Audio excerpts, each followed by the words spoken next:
આજે સિસર ખાતે અહીંયા આ મેળામાં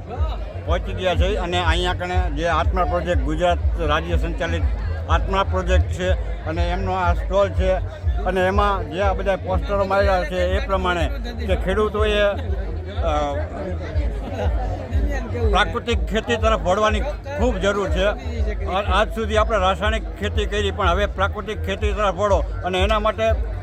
ઝીરો બજેટમાં આપણી ખેતી થઈ જાય છે અને એના માટે જો આ બધા છે કે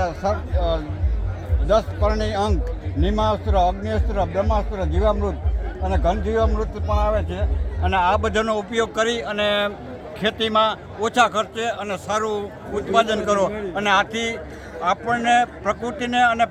પબ્લિકને બધાને આનાથી સારો એવો ફાયદો થશે. તો આ અપનાવવા જેવું છે અને આપણો ગુજરાત સરકાર આના વિશે ઘણી મહેનત કરે છે, ખેડૂતોને બહુ સમજાવે છે અને હવે છેલ્લે આ જ કાર્ય કરવું પડશે, નહીં તો આપણી જમીન બંજર બની જશે. Thank you.